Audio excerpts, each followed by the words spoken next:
वक्फ board की बड़ी चर्चा है, बड़ा आजकल देश में हंगामा मचा हुआ है वक्फ बोर्ड को लेकर के। ऐसे ऐसे महान लोग हैं, हम जैसे साधारण से लोगों के पास 50 से 60 रोज आ जाते हैं, मोदी जी से बात करिए कि ये कानून हटवाएं। मैंने कहा मैं कल ही जाके बात करूंगा। लोगों को लगता है कि सब काम राजा को करना है। भाई वो जो कर रहा है उसे करने दो। जो सम परिस्थितियां हैं, जो सत्ता को चलाना नहीं जानते हैं, जो समझते हैं सिर्फ सब कुछ ऐसे ही हो जाता है, ऐसा होता नहीं है।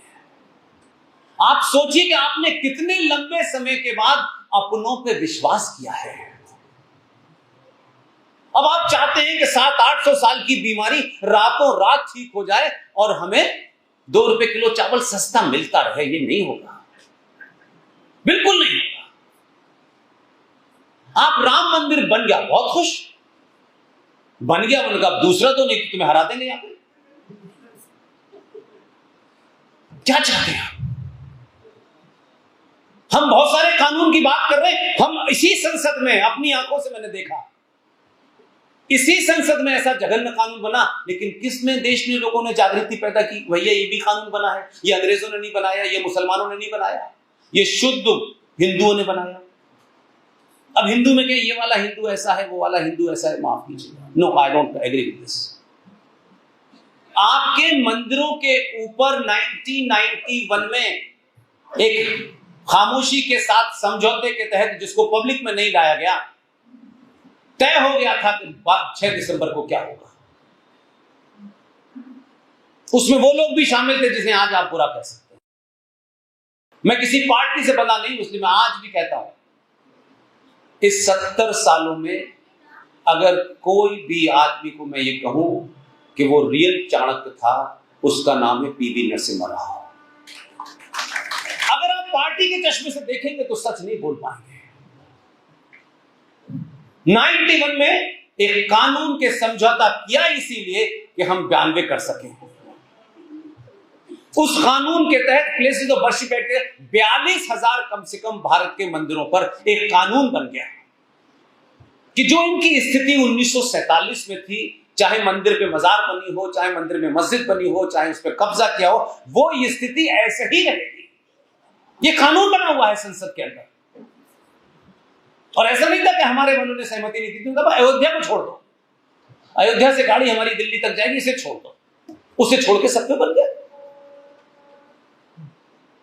तो सब कुछ अंग्रेजों ने किया, ऐसा नहीं है। हम आज भी क्या कर रहे हैं, हम वो नहीं कर रहे जो हमें करना चाहिए। हम राजा से रोज सुबह उठ के 5 मांग पकड़ा देते हैं। बहुत लंबे समय के बाद मैं ये मानता हूं, कोई 20-22 साल पत्रकारिता में रहने के बाद इस्तीफा दिया, फिर ये कर रहा हूं कि आपको अपने होने का एहसास, हम हैं कौन, हम भेड़ हैं, बकरी हैं, हम सस्ते बिकने वाले लोग हैं, हम ठाकुर हैं, बनिए हैं, कौन हैं, पहली बार आपको एहसास हुआ कि हम हिंदू हैं। और हिंदू के चेहरे पे देखते वक्त आप ब्राह्मण ठाकुर नहीं देखा।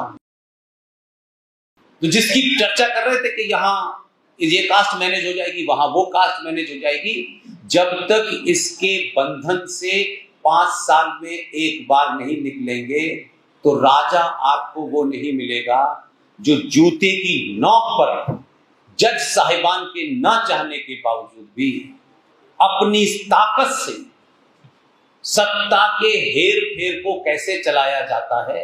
और सुप्रीम कोर्ट चीफ जस्टिस को घुमाने ले गया था कि मुझे कोर्ट देखनी है, उसे कोर्ट नहीं देखनी जो गुजरात के दंगों में कई बार कोर्ट जा चुका है, उसे कोर्ट नहीं देखनी थी, उसे कुछ और ही करना था। खूब घुमाया उनको जो छुटकू थे। देखिए सत्ता ऐसे ही चलती है। अगर आपके राजा ने उस सत्ता के पहुंचने के लिए, उस काम करने के लिए ये करा तो जायज है। इस राष्ट्र की परंपराओं को स्थापित करने के लिए ये गलत काम भी किया तो जायज है। गलत तो सही क्या होता है? क्या बाबर ने पूछकर हमसे मंदिर तोड़ा था कि भाई हम इसे तोड़ दें? कोर्ट से तोड़ा था क्या उसने उनको घुमाया कि मुझे सुप्रीम कोर्ट घुमाइए, मुझे बताइए आप कहां कहां बैठते हैं, क्या व्यवस्था है। आधे लोग यही समझ रहे थे कि ये व्यवस्था देखने गया है, व्यवस्था नहीं देखी उसने। आखिर में एक पर्ची निकाली, उन्हें दिखाया, वो जो छुटकू थे, और पर्ची रख ली। बाहर निकले, मैं 40 दिन में फैसला दूंगा। फैसला दे दिया फैसला, रिटायर हो गए।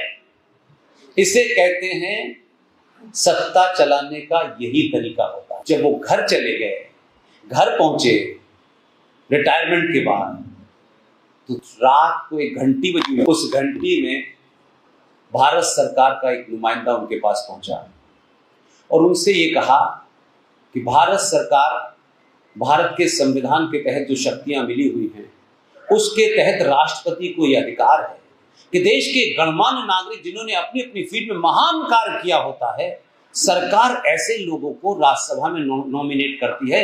भारत की सरकार ने आपको राज्यसभा में नॉमिनेट कर दिया है। इसका हिंदी में मतलब है 6 साल मुंह बंद रखना। राज सत्ता ऐसी चलती है भाई। अगर वो इस चलाने का एक्सपर्ट है तो फिर उसको 242 पे क्यों रोका आपने? क्यों रोका था? आपकी ईगो राज से बड़ी थी।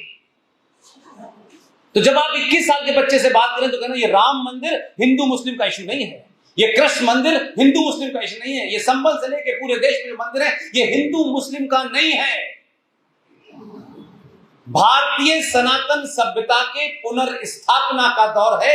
उस सभ्यता के स्थापना में अगर मंदिर टूटे थे तो मंदिर भी स्थापित हो गए। और दुनिया में जब विश्वविद्यालय का कंसेप्ट नहीं था, ये ऑक्सफोर्ड नहीं था, ये फलाने तिमाके दुनिया जमाने के जो आपके बच्चे जानते हैं, जब ये कंसेप्ट ही नहीं था कि विश्वविद्यालय क्या होता है, तब नालंदा था।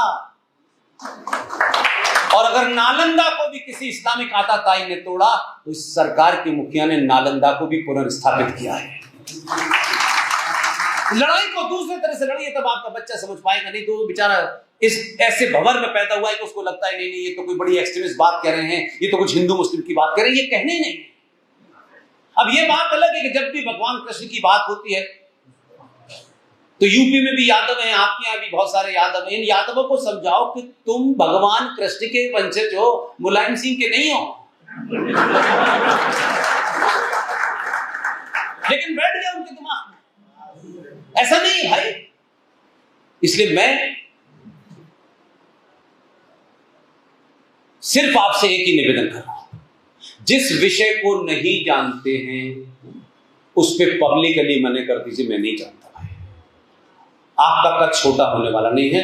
मैं पब्लिकली कहता हूं, बहुत सारे लोग कभी कभी बुलाते हैं, कहना पुष्पेन आज हमारे यहाँ डिबेट है इकोनॉमिक्स पे। मैंने कहा तुम उस आदमी से बात कर रहे हो जो हाई स्कूल में 3 नंबर मैथमेटिक्स में ग्रेस मिलने के बाद पास हुआ है, तुम उससे इकोनॉमी की बात क्यों करना चाहते हो?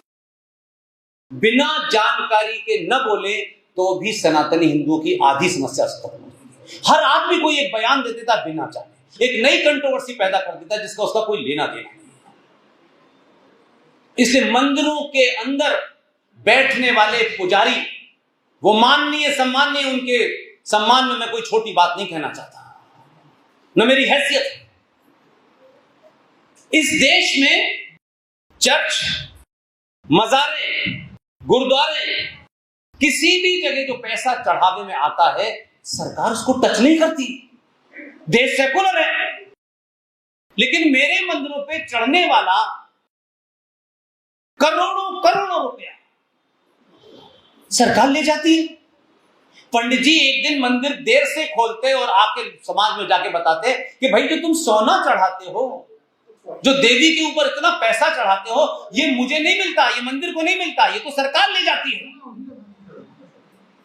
अगर ये चेतना भी पैदा हो जाती तो इसकी एक लड़ाई तो कोर्ट कचहरी में लड़ी जा सकती है, जो लड़ी जा रही है। जे साईं दीपक लड़ रहे हैं कोर्ट के अंदर, सुप्रीम कोर्ट में, आईआईटी खड़गपुर का टॉपर वो लड़ रहा है, लेकिन उसका फैसला कब आएगा? 50 साल बाद आएगा, 100 साल बाद आएगा, मैं नहीं जानता। लेकिन आपके हाथ में आज जो है वो तो कर सकते हैं।